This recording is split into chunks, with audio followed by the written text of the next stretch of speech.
Hi guys, so in this video I am doing a video based on Harry Potter OCs. Now recently I've been really inspired to do Harry Potter kind of things because me and my friend Tatty, we have been obsessing about this AU, so I thought I would do some artwork for it. So the main two characters of mine that are actually in this AU at the moment are Ruby and Mira, so I thought I would draw them. And how I did that was I did loads of poses. So I did experiment with different poses to see what I like, to see what I don't like, and now I have a full range of poses that I've drawn out myself that I can use in the future for future things, which is great.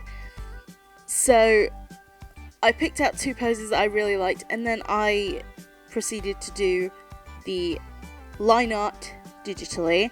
Now, the advantage about doing line art digitally is the fact that you don't have any mess. Now, my line art that I've scanned in traditionally, there is always major cleanup involved with doing that.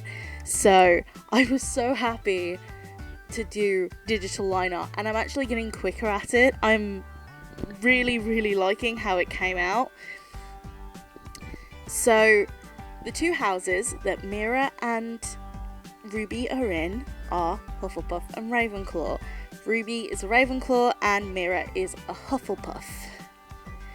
Now, the way I kind of designed the outfits so they look unique is I decided to go into a doll game, Hogwarts Avatar. I will have the link to the doll game down below if you want to go and do it. Basically what I did was I put my characters through the customization of that, and I created outfits for them out of all of the outfits and stuff that were there.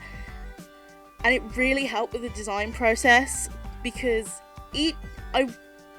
about this AU is that I wanted my characters to wear their uniforms slightly different from each other, and I think this really does help make them look unique. Now, I've actually used that doll game before back in 2014 to design Harry Potter AU for Melissa, Loki, Bethany and Skylar.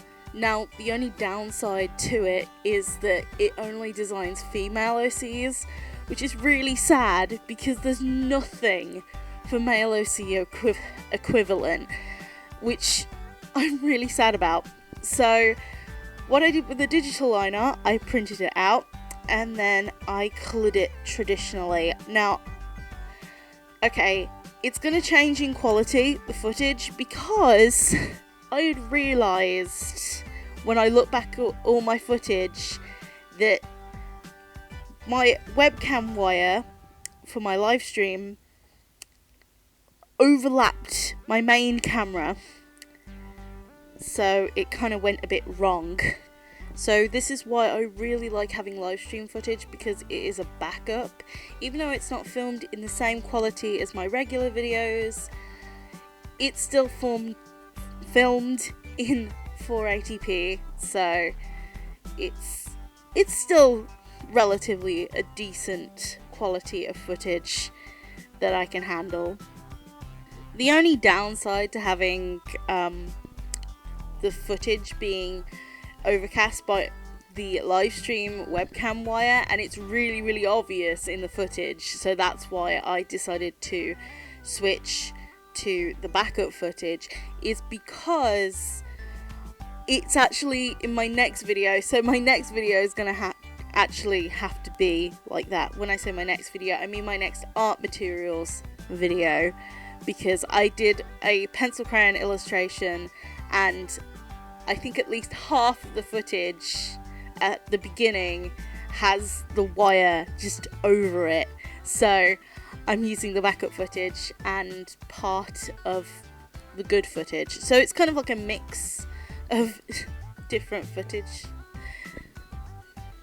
The one critique I will give myself is that with the designs, I feel like with the design, the colour of the dress was a lot more desaturated, and the only reason why it's actually that bright of a colour in the actual drawing is because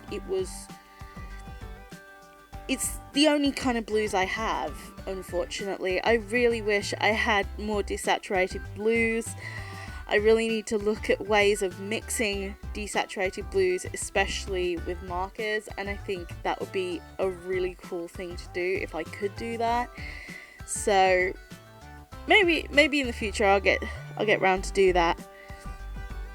So yeah, while I was filming, I actually filmed another art materials video, the pencil crayon one, as I said before. I'm just really gutted that the really nice footage was ruined by the webcam. Oh, it's so sad, like, because I was so into filming, because it affected this video and that video with the footage. I'm really upset about it because I was so into filming and it was a good recording session and I felt really good about the videos, but it didn't turn out right. Oh, don't you just hate that? So I will see you guys in my next video. Hopefully it will be something interesting. I have a couple of other videos in the works at the moment. So bye guys.